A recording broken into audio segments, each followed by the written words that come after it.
Caso Martínez Esquivia versus Colombia. Este caso se refiere a una serie de violaciones en el marco del proceso materialmente sancionatorio que culminó con la destitución de la víctima de su cargo de fiscal delegada ante los juzgados penales del circuito de Cartagena. En la víctima, Janina Esther Martínez Esquivia, fiscal delegada de los juzgados penales del circuito de Cartagena, relata que, primeramente, el Estado violó sus derechos a ser oída y también violó su derecho de defensa y el principio de legalidad. De continuación, seguiremos con los hechos. Primero, el 12 de marzo de 1992, la señora Martínez Esquivia fue nombrada como jueza 13 de instrucción criminal de Mompox, en provisionalidad. Segundo, el 1 de julio de 1992 se incorporó al cargo de fiscal seccional grado 18 por medio de una resolución que no indicó ni el tipo de nombramiento ni condiciones del mismo. Tercero, el 29 de octubre del año 2004,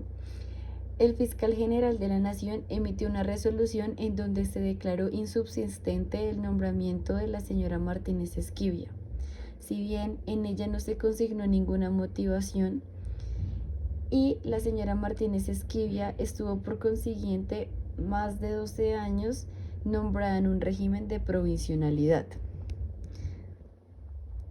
De conformidad a ello, frente a la insubsistencia de su nombramiento, la señora Martínez Esquivia interpuso recursos en sede constitucional, laboral y contencioso administrativa. Presentó una primera acción de tutela, la cual fue denegada por la Sala Laboral de Decisión del Tribunal Superior de Distrito Judicial de Cartagena, considerando que la tutela no era un recurso idóneo para declarar la nulidad de un acto administrativo, que goza de la presunción de legalidad. Este fallo fue confirmado por la Sala de Casación Laboral y la Corte Constitucional no lo seleccionó para una eventual revisión. Posteriormente, la señora Martínez Esquivia presentó una segunda acción de tutela, la cual fue declarada con lugar por la Sala Jurisdiccional Disciplinaria del Consejo Seccional de la Judicatura de Bolívar. Sin embargo, la Sala Jurisdiccional del Consejo Superior de la Judicatura la revocó, considerando que los mismos hechos y pretensiones ya habían sido objeto de una acción de tutela anteriormente. Este fallo tampoco fue elegido para revisión por la Corte Constitucional. Paralelamente a ello, la señora Martínez Esquivia presentó una demanda especial de fuero sindical, la cual fue denegada. La resolución de la apelación en esta vía tardó casi 4 años en ser resuelta. Asimismo, presentó una acción de nulidad y restablecimiento de derecho. Sin embargo, el Tribunal Administrativo de Bolívar rechazó esta acción por extemporánea. Excepciones preliminares y cuestión previa. El Estado alegó respecto a la excepción preliminar por la falta de agotamiento de los recursos internos, que el tribunal tomó en cuenta que el Estado en varios de sus escritos en la etapa de admisibilidad afirmó que la peticionaria había agotado los recursos internos. Asimismo, el último escrito presentado en esta etapa procesal ante la comisión no argumentó esta excepción, por lo que se consideró que el Estado renunció a presentarla ante la Corte. De otro lado, el Estado, como cuestión previa, argumentó que la caracterización del litigio por parte de la Comisión en el escrito de sometimiento, según la cual el presente caso se enmarcaba dentro de un proceso materialmente sancionador, era un argumento nuevo que no fue discutido en la etapa ante la Comisión, lo cual vulneraba el derecho a la defensa del Estado. Frente a ello, la Corte consideró que esta calificación hecha por la Comisión era irrelevante, tomando en cuenta el contenido del informe de fondo en el cual se examinaba de forma amplia las garantías judiciales aplicables a procesos sancionatorios, por lo cual rechazó realizar un control de legalidad de los actos de la Comisión debido a que no se afectó el derecho de defensa del Estado. Excepciones de fondo. En tanto a la violación a las garantías judiciales, protección judicial, principio de legalidad y derechos políticos, En el caso de la señora Martínez Esquivia, la Corte consideró que la falta de determinación de su designación, al no establecer ningún tipo de condición resolutoria, la puso en una posición de inestabilidad. Asimismo, con respecto a la desvinculación de su cargo, se estableció que la misma solo podía proceder mediante un acto administrativo debidamente motivado, pues esta decisión correspondía a la determinación de sus derechos en relación con la permanencia en el cargo que ocupaba, por lo que resultaba violatoria del artículo 8.1 de la Convención.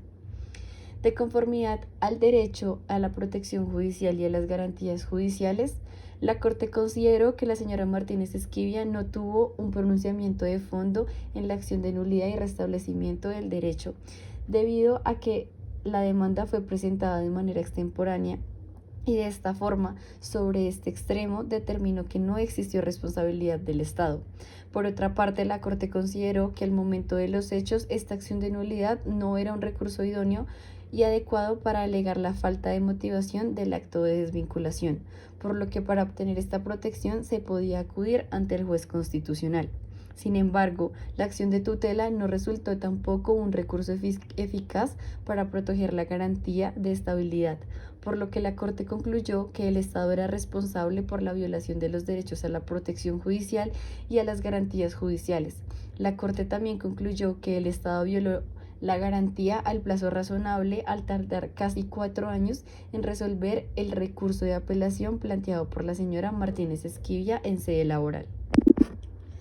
En consonancia con las excepciones mencionadas anteriormente, el 6 de octubre del 2020 la Corte Interamericana de Derechos Humanos dictó sentencia mediante la cual declaró responsabilidad internacional de la República de Colombia por las violaciones a diversos derechos en perjuicio de la señora Yanina Esther Martínez Esquivia. El pronunciamiento de la Corte Interamericana de Derechos determina que el nombramiento de la víctima sin ningún plazo o condición resulta incompatible con la Convención y las garantías de estabilidad reforzadas que deben proteger a fiscales. De igual manera, se determinó que la decisión carecía de una motivación, lo cual no permitió conocer las razones que determinarían el cese de la víctima, y por consiguiente se asegura que las sospechas y alegatos sobre la razón por la cual se destituyó de su cargo la señora Yanina Esther puedan ser validadas para iniciar un proceso jurídico. A modo de conclusión, la comisión concluye 2 cosas. Primero, la forma de acabar o destituir a la víctima de su cargo configura una serie de violaciones adicionales al deber motivado, el derecho de defensa y el principio de legalidad, pues al no tratarse de un procedimiento formalmente disciplinario, no se habría contado con las garantías mínimas para la imposición de una sanción. Segundo, que el Estado violó el derecho a la protección judicial porque en ninguna de las vías intentadas por la víctima se contó con un recurso efectivo para impugnar la decisión que cesó su cargo. En recapitulación a los derechos violados según la Corte se menciona, primero, violaciones alegadas a las garantías judiciales, segundo, la protección judicial, tercero, el principio de legalidad y derechos políticos. Y, en virtud de las consideraciones al Estado de no poder o no haber respetado las garantías en el nombramiento y desvinculación de su cargo como fiscal en provisionalidad, violó los artículos 8.1 y 23.1c de la Convención en relación con los artículos 1.1 y 24, dicho instrumento en perjuicio de la señora Martínez. Finalmente, la Corte Interamericana de Derechos Humanos concluye que el Estado violó los derechos políticos de la víctima, pues fue separada de su cargo en un procedimiento en el cual no se cumplieron las garantías mínimas requeridas, lo cual afectó a su derecho de permanecer en un cargo público en condiciones de igualdad. En cuanto a la decisión, la comisión solicitó la reincorporación de la señora Martínez Esquivia a un cargo similar al que desempeñaba con la misma remuneración, beneficios sociales y rango al que corresponderían al día de hoy si no hubiera sido cesado.